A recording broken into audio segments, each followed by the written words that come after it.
Do you yearn for travel that involves outdoor adventure and learning? I do. I also have a passion for all things farming and agriculture. I've traveled to exotic jungles to learn about growing chocolate. I even once owned my own organic vegetable and sunflower farm. And now I'm planning my journey back to agriculture. Agritourism, defined as travel that involves some type of agricultural experience. Agritourism is all about entertaining. But the marketing strategist in me knows that at its core, agritourism is really about educating, and education affects change. My future farm needs to deliver a profound experience to all of its visitors. It needs to educate people about food, health, and climate. Join me to learn from experienced agritourism farmers and entrepreneurs and help me build my future farm strategy.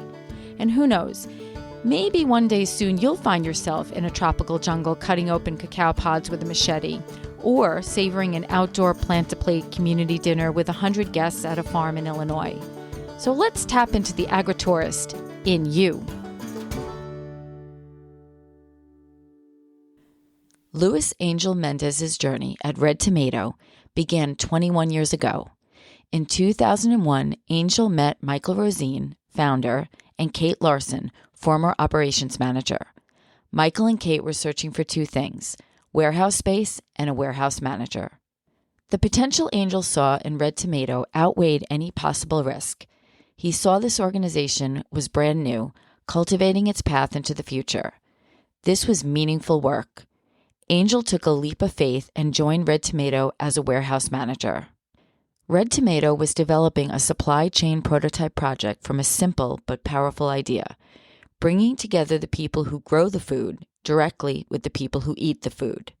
While it sounds straightforward, many systems get in the way of that direct connection and create a lot more cost. Angel quickly learned to handle over 50-plus fresh produce items, both organic and conventional. He began to learn much more about farm economics and agricultural science. He started to see how food, agriculture, and food systems connected to all things in the world. After years of learning the business, Angel is now the executive director of Red Tomato. Angel is a Boston native and a father of 4. He grew up in a low-income family and prides himself in helping others, especially those in need. The more he understood his work, its impact, and its ability to be the vehicle to change food systems, the more intrigued and excited Angel became at Red Tomato. One of Angel's most important projects, his baby, is the Bypass Project. The Bypass Project launched in 2021 in collaboration with Rios Partners, Connecticut farmers, and community food distributors in Bridgeport and Hartford. The Bypass Project determines how to bypass traditional systems so that everyone's needs are met. Communities get access to affordable, healthy food. Growers receive fair prices for their produce. Direct relationships are built between farmers and communities, and transportation and logistic costs are reduced. This is Jen Ross, your AgriTourist podcast host. Learn more about Angel's journey and the Bypass Project that is now expanding throughout the U.S. If you enjoy our podcast, please subscribe and give us a review. Enjoy my episode. So, Angel, I'm so happy to be here in Providence, Rhode Island with you and at Red Tomato. I want to quickly learn, you're the executive director now, correct? But it's been a journey here. So correct. I just want to know a little bit about your backstory and how you got here. And then I do want to address and speak to you about a project that I know is near and dear to your heart. So we'll get there and we'll talk about the name of that project. But tell me a little bit about you. Where are you from? And how did you get involved in Red Tomato? Sure. So I grew up in the inner city of Boston. I with no background in agriculture or farming, and so I started out back getting into the workforce in my 20s, and I came back into warehousing, which is where I knew how to work well with my hands while I dabbled in college trying to figure out what I was going to do. And I started to work for a rag clothing company that was owned by a corporation in Seattle called Thrift Village Incorporated. They're the ones that have the stores for, they bring all the used clothing into the Savor stores and the Village de Velours. Okay. So I didn't think a rag clothing company was a Fortune 500 company, but they were, and really good. It was a decent job. One of my first jobs, I started to become a warehouse supervisor, became warehouse manager there in Canton, and I ran that warehouse for about 4 years with a team. Folks, corporate in Seattle. I had sole responsibility, 80,000 square feet, and about 18 staff, and I was doing everything from HR to payroll and running that place and having fun in the warehouse. Still young. And then at the time, about 4 years later, in the same industrial parking lot that I was at was Equal Exchange. Equal Exchange is one of the first fair trade coffee companies, and Michael Rozyne, our founder here of Red Tomato, was one of the three founders of Equal Exchange. So as Michael took a sabbatical back in 1996, he decided that he wanted to leave Equal Exchange to start working with addressing the issues that small mid-sized family farms faced, specifically in the Northeast. It's where he wanted to focus. But since post World War II, commercial agriculture came into play. We had lost over 80,000 plus mid-sized family farms when I started, and today it's probably well over. Last numbers I seen were 150 to 200,000 of small, mid-sized family farm loss. So Michael took a sabbatical, came back, and decided that he wanted to work with small, mid-sized family farms. And at that time, I was at Red Tomato. I was at the Thrift Village warehouse in the same industrial parking lot. And that's when I first met Michael and their former operations manager, Kate Larson, and I think one of the other founding sisters, Lynn Calangione, as they were visiting our warehouse, as they were looking at different spaces and comps with the current landlord. And so at that point, I had already knew that Berkshire investors had bought over 50% of the company I was working for, and they were starting to try to make things more efficient by getting rid of some of the warehouses, bringing product direct into stores. So it's perfect timing where Michael had raised money and put a cooler inside of Equal Exchange and started working with small farmers. Said the way you could help us is get us fair pricing and market access. So Michael went to the markets and got a cooler and started figuring out how to ship and aggregate, consolidate local produce. I came in there maybe a year after. It was like 2001 when he needed to get a warehouse. That's how I met Michael. Came into this, like I said, no background in agriculture and food, so I had to learn about organic and conventional, knew how to run a warehouse, knew how to run the forklifts and all that equipment. So learned that really fast, and then I felt like what a great opportunity. As I'm figuring out what I do in school, I'm at a startup with this brilliant man, and I get to learn a bunch of stuff about business, right? So it was like perfect for me. What was it about Michael that was so, that attracted you? What was it about him? So I was actually nervous when I first met Michael. It was Kate Larson who had brought me in. She was pretty cool and really nice and warm. And so she was the one who had talked to me about the job, and she brought me in. When I met Michael, though, what I really loved about him from the beginning was growing up in inner city and growing up in that time where it was a stop and frisk era and all those things. And there's all these stereotypes, and my worldview had been developed from growing up through those experiences. And so meeting Michael was a person who just didn't judge a book by its cover. He was always open and always gave you a chance and opportunity, and for that, I was always loyal and kind of continued to build in that and here with him, because he just always never looked at you for what you look like on the outside, but wanted to hear from you, learn you, and get to know you. And so that was one of the things that we really kicked off. And then we just, I just continued to learn and grow here. And I went back to school. I earned my degree in finance. One of the first in my family to graduate college. That's great. So Congratulations. I thank you. I went to community college, earned my degree, my associate's degree there after some time, because I was doing a startup at Red Tomato, working at going to the community college to learn accounting and finance, and then I was also studying computers because I felt like computers and finance, it'll help me, get ahead. And then so I was going to school like 7 days a week. I had started like a moving company. I'm kind of working the warehouse at Red Tomato, wearing many hats here, and I say I just got lost in the sauce of Red Tomato. Kind of as I developed, I came out of the community college back in 2010, and then I enrolled right into a 2-year fast track program at Northeastern University Oh, to get wow. my bachelor's degree. And Wow. so I graduated with honors in 2012 and continued to use the skills from finance to support my work in operations and logistics and everything that I was doing here. So it was like great fit, and continued to kind of move through that. That was the side of kind of me moving through it. The other side of it was being the only Latino in a movement where there wasn't much diversity at the time. Parts of that made me feel like, the Lord, my mom raised us Catholic, and I felt like everything happens for a reason, and the Lord put me here for a reason.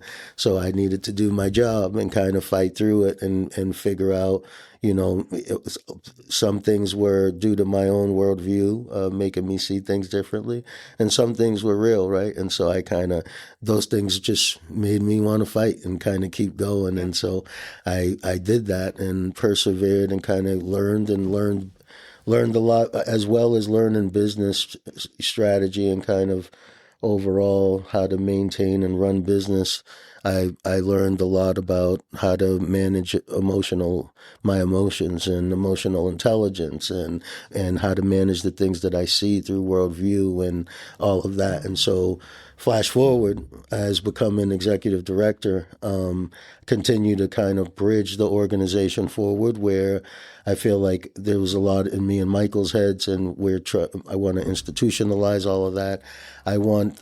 We work so hard to build this place. We've been here for 30 years that I want us to be able to retire and be able to see all the good work that Red Tomato's doing and support a mid-sized family farms. So with that, that's like my one charge. The other side of my charge is I've always grown up as a person that wants to help somebody and help people. Like if I had a lot of money, I could go to every crisis in the world and just be on the ground, right?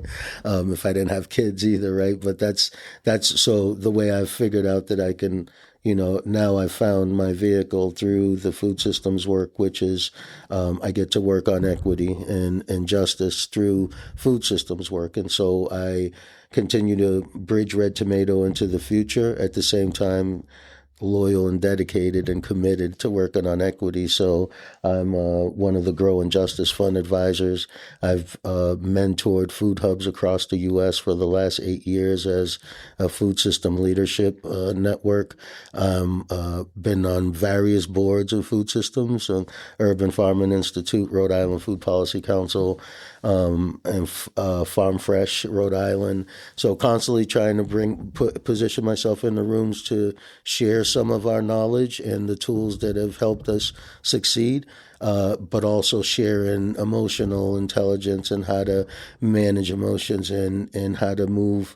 If you come from communities or grew up the way that I did, how to navigate through those feelings so that you continue to move forward and they don't stop you from moving. So Red Tomato gave you, and Michael gave you, that opportunity to basically be part of these boards and speak. So I know, okay, so you're the executive director now. I guess what are some of your biggest challenges as the executive director of Red Tomato? And then I would like to talk about the Bypass Project, and that I think it's such an amazing project. So first talk to me about being the executive director. You've evolved in this company, and I think it's such an amazing story. How you connected with Michael and how you built a career here, and now how you're running this nonprofit. Yeah.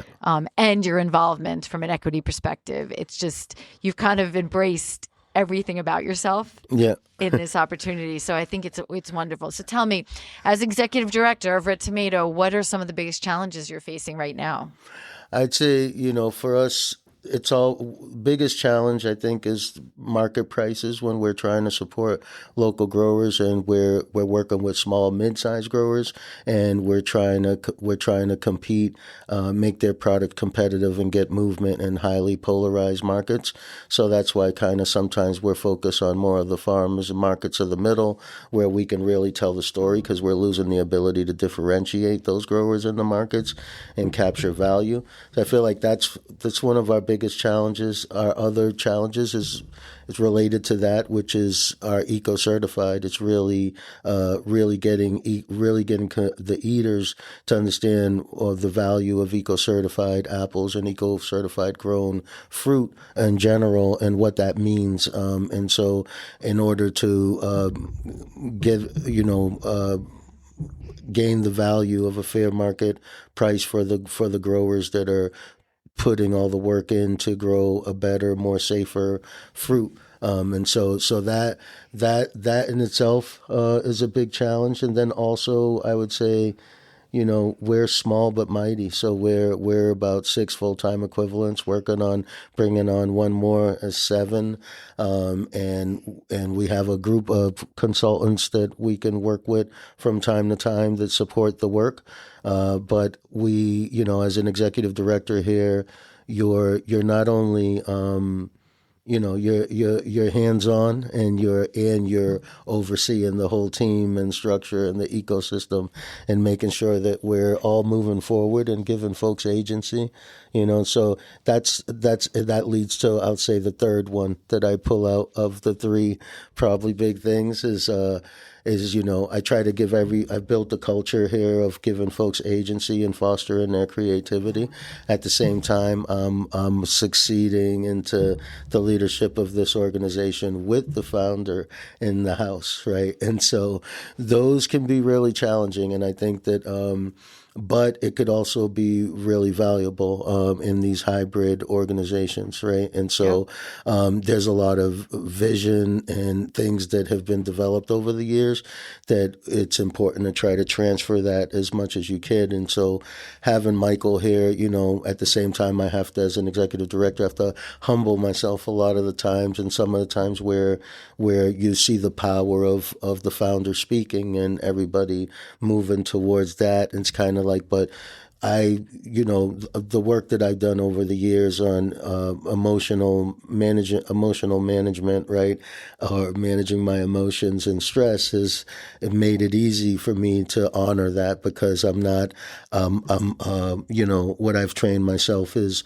to focus on outcomes, systems and outcomes, less on the personal feelings, right? And so if I see, if I feel that tension, I'm really focused on what are the outcomes we're going after, not worried about my own ego. It's the kind of way that you got to kind of move. It's like, all right, if what are the outcomes? Is that going to make it work better? Okay. And that's where you keep kind of focusing on, is moving the team and where the outcomes are, humbling yourself, even though you're used to being a hands-on person that kind of like does everything.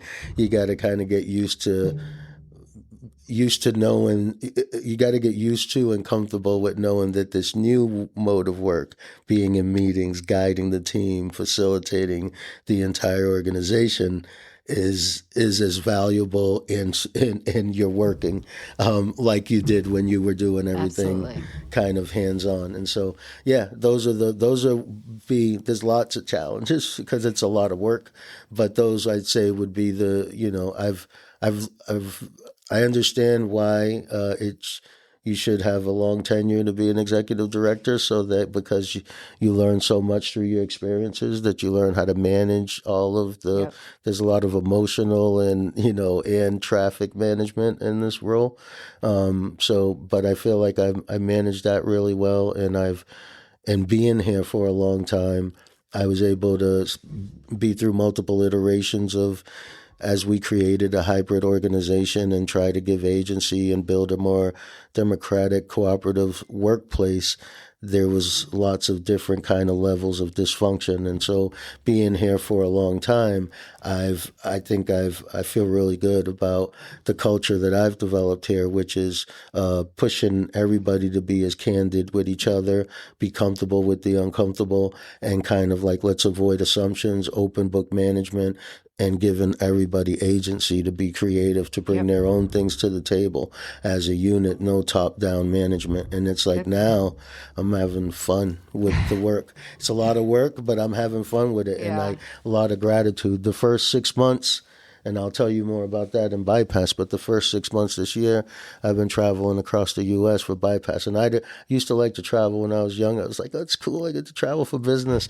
Now I feel like, I don't want to leave my kids and travel on my own. So now it's like I don't like as much travel, but I knew coming into 2025, it's like the spirits were talking to me before even administration happened and everything. I just felt like this isn't the year. This is the year where you like every day counts. So you got to come into it as productive as you can, because you've been doing this long enough to know how fast time flies, right? We're already at the end of July. It feels like we just begun, right? So it's like so that's those. I'll stop there, but those are three big things that come to mind. And Excellent.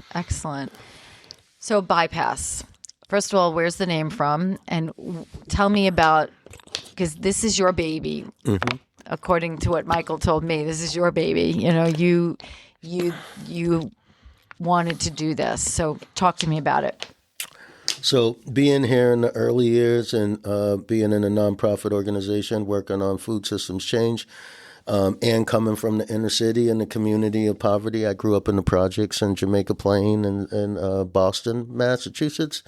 And so, I grew up on, my mom had SNAP benefits. I know what it is to be poor and have less access.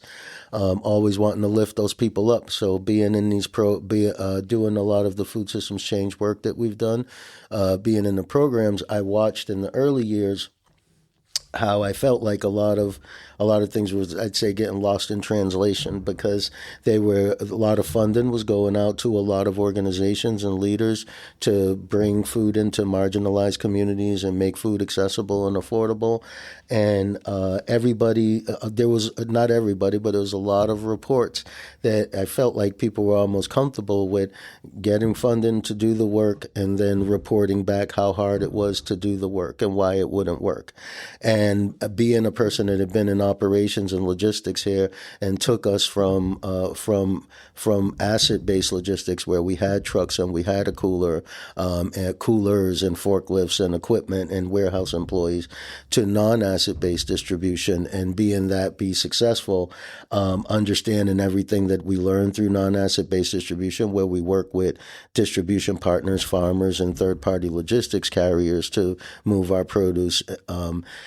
I started to understand, and we had done multiple iterations of kind of like farm to community work. And so we knew that part of the problem with making food more affordable and accessible in marginalized communities and institutions and places with smaller budgets, food pantries that are trying to feed people, is the price was a barrier.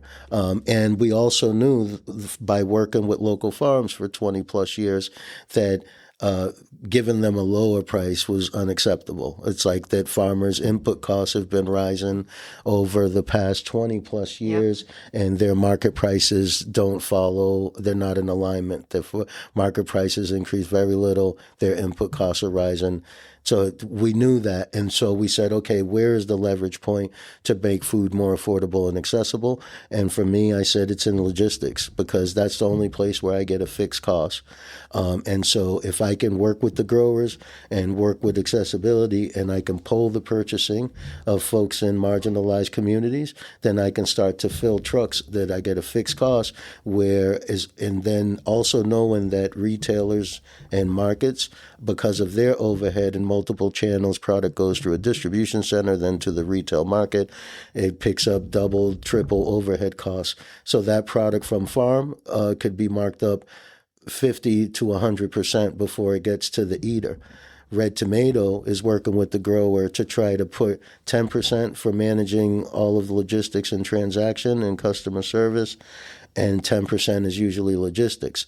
But if we can pull the purchasing and bring that fixed cost price down, we now take 20% from farm price down to 15, 13%, making food more affordable and accessible for all. Also, innovation to create a new market for local growers that they don't have, that allows them to be able to compete longer in the mainstream market, which is not turning over a lot of margin. So give me an example, like, because you're doing this in Connecticut. You're doing this I know you're doing it in Connecticut. Yeah, that's where we started the prototype. Just talk to me about that prototype. Like, who are you working with?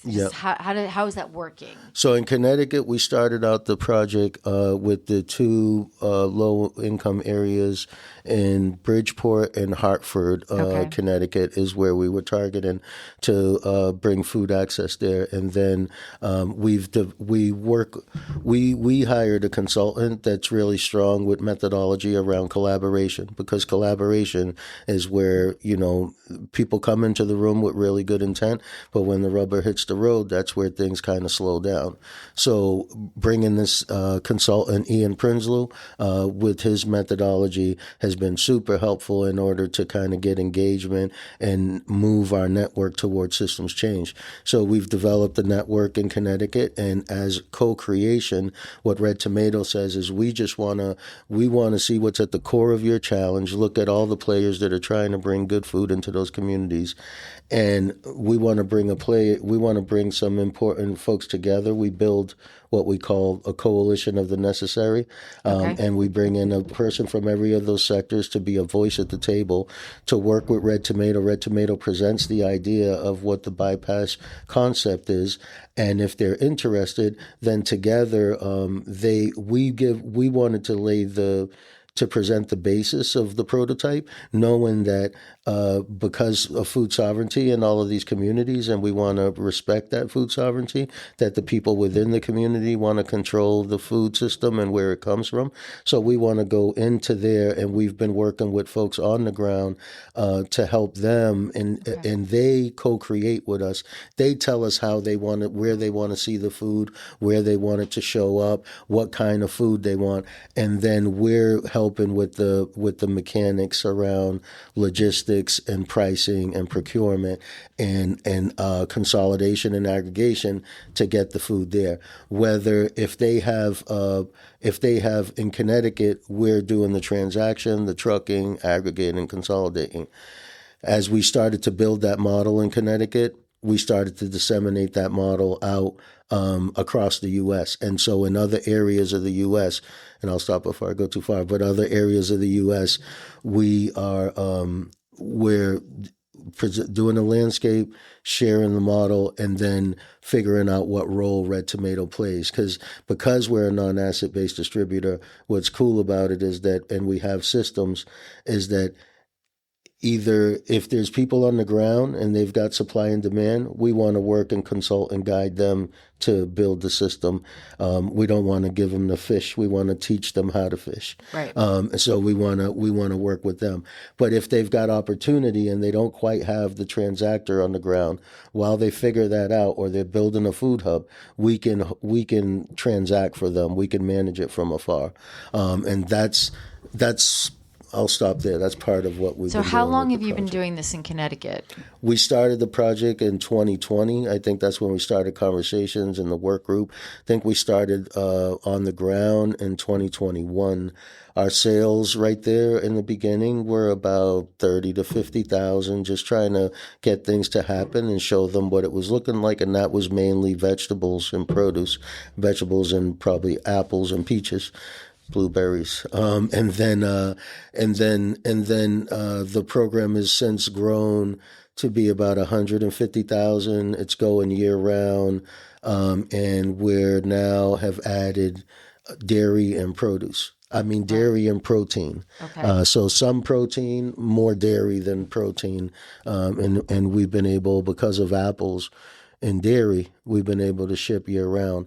And so one thing that's important to say is that the local food promotion assistance support that the USDA provided multiple states has helped enhance some of the program, but we've streamlined logistics and ordering to the point where, as LFPA funding has went away, the program has continued, and that's what we're trying to disseminate across the U.S. Right. Because the big goal for me, I think, to go back to your original question, the big goal for me is that we do real food systems change. Like, I feel like we're always able to do these projects and say, look, we can do this. Look, this is what it looks like. Isn't it great? Amazing produce, right? But does it go on forever? Does it become real systems change? I don't think you could do that just in the Northeast. So I think we have to streamline the things in the Northeast, disseminate them across the U.S. And if we get other states to adopt it, because every state is having the same small farm problem and same food problem, if we get other states to adopt something new, then we have achieved food systems change. That's big. So that's what we're working at right now with Bypass. So with Bypass, we're now working with Buffalo, New York, and trying to bring a project there where the grocery store shooting happened. We were working with folks in Panama City, Florida, but they're kind of funding thing. But we're still talking to them right now. The active work that we're pursuing is we're working with Makoche Agriculture Development. They're in Native organization in the Pine Ridge of South Dakota. And so we're helping them develop a non-asset-based distribution. So right now we're working with them through a minimal viable solution project where they've got poultry, and we're trying to set up the first shipments of poultry and vegetables for scratch meals in their schools. So we're doing that with South Dakota, and then we're also going deep with Texas small farmers and ranchers. Wow. And so we're working in Dallas, and they want to start in Dallas and then bring that to San Antonio and Houston. And we're talking to folks in Boston. We've made connections with Healthcare Without Harm and Food is Medicine because their programs are really similar. So we've got some time scheduled to start talking to them about potential collaborations in Boston and things like that. And so, so that's why I felt like it was really important to get out this year to not only workshop the Bypass project to understand where it goes. You have to kind of get out, do that run, and then come back to the table. So I'm doing that now, and then also learn that our ability to network for systems change and non-asset based distribution, and this whole food hub model that we have, which is 50 to 60% of fundraising and 50 to 60% revenue comes from trade transactions. So that's been part of our resilience. And so I feel like it's important to disseminate that too. So I'm just out there, and listening to my coaches is just, kind of take it easy and notice what you notice, but go on the journey and see what emerges. And that's where we're at right now. It's we're doing really good with the project in Connecticut, and now I'm trying to just see what emerges from all of these other partners that want us to do the work. Excellent. Yeah. So as you reflect back right now, what comes to mind? I know your journey is a long way ahead of you, Mm-hmm. but when you reflect back right now, what comes to mind? What are you most proud of? Yeah, well, I want to say I'm most proud of, I think, when I look back now and I look, the food system, like I said, when I started, the food system didn't have a lot of diversity inside of it. And that was really hard, especially when you were going through things and feeling imposter syndrome yourself. But the conferences that, there were Good Food Network conferences, and those would lift me up because there'd be people from all around the world and there'd be some diversity there. And you'd be people care about what you're doing. And I'd be yeah, no, the Lord wants me to stay here and like keep fighting, right? And then today, I purposely, because I wanted that fight, right? I wanted all the smoke. So I purposely put myself in every room. I couldn't even keep track of it. So I had to like put stickers here to talk about it. But and now I'm in those rooms and you can see the change, right? So it's just, they say you get there fast, slowly, and gratification comes over time, right? And so it's like, I can say I'm really proud to see that what has come, regardless of all the fighting and the pushback, and it's like just little bits of movement in that direction has made a big change. So now you're in the rooms and they're totally different. There's a ton of diversity and there's a lot of different thinking and a lot of minds, and I think that that's what's needed to like build a strong system that works for everyone, and everybody thinks differently, as they should. And we should learn how to accept that and honor that and respect that, right? And like learn how to move around the things that you don't like, right? But yeah, that's kind of like, so that's the, yeah. That's where I'm at. It's like I think that's one of the things I could be most proud of, and the fight for small family farms continues. It's like I've people have heard me say this before, but I just say like, there's ideology and there's reality, right? And it's like, we ideology is great and dreaming is awesome. It kind of gives us the energy we need to keep pushing toward things. But then there's the reality of like what you got to work with and what you're up against, right? And so I've always had to be a realist growing up as a Latino and in the inner city. And so when I look at this work that I've been doing, I just say, wow, man, it's like, the systems are so big and so powerful, and like commercial agriculture and things are really big. There's this constant tug of war of like a million guys on this side of the rope and 10 of them on that side of the rope of the big guys, right? And it's like, and we're constantly push and pull, and it's like the math just doesn't show me there's a David and Goliath moment where we, and I think one of our consultants said it right, and it's like, yeah, we're in this tug of war, and all we want to do is just be able to put the rope down on our side. Yep. And it's like we don't need to pull them out. We just want to put it down. And now talking to you, actually, that's settling in more of that analogy he gave me. But that's what it is. Yeah, it's like, there's small, mid-sized family farms with, you got them, when you look at the math, you got farms that are 3-4 times their size, and then they don't, the small family farms work in silos where they're packing and doing their own stuff, and then they're marketing out. Sometimes they work with each other, but not a lot like that. Now you go to California and the West Coast, and these farms are harvesting bundles, and farmers are doing what they should do, which is farming, and then they're just sending all of their stuff like raw into these big ton centers. The ton centers are packing it, they're cooling it, they're doing everything, and so it's like, and so they're able to drive their costs way down, and the loads are so efficient that it's really hard for you to compete with that when you at your scale could only allow you to go down a certain amount. So that's why we're continuously through marketing and logistics is using those two levers to innovate and add value as much as we can in this world. It's amazing work.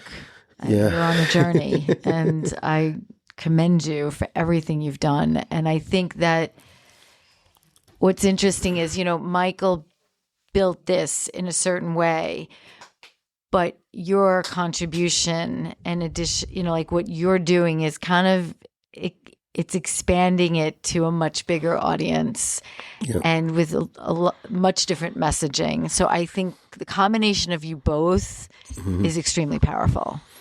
So I agree, man. And you're very different, but I think working together, this is very powerful opportunity. So thank you.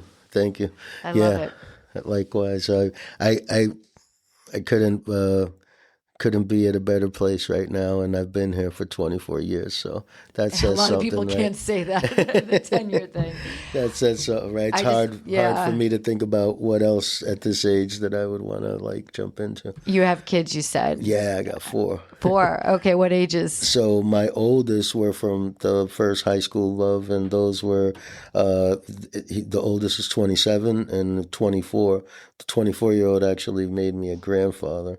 So congratulations. I got a little, I don't even say the word grandfather. Just call me Josh's dad. But Kaysen Xander Mendez, beautiful baby boy, new Mendez edition. So got to see, great to see that and experience that. And then I've got 18-year-old who's just on the phone, the Zoom call I had this morning.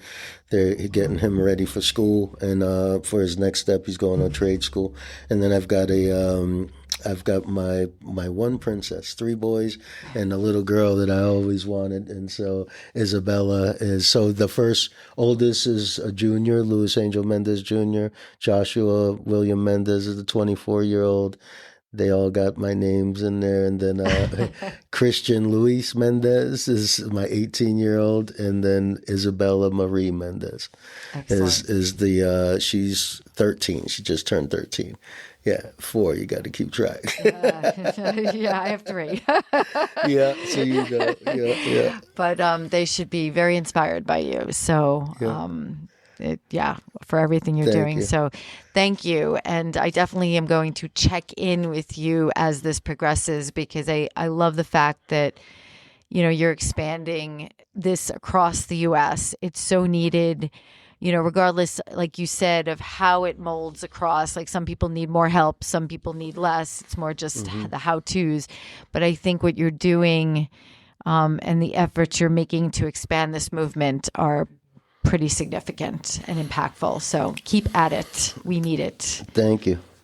So thank you. I hope our AgriTourist podcast prompts you to think more about where your food comes from, whether it be your vegetables, fruits, meats, and even those sweet treats. Don't forget to subscribe and share this podcast with someone you think may truly benefit from or be inspired by it. Visit us at agra-tourist.com. Until next time.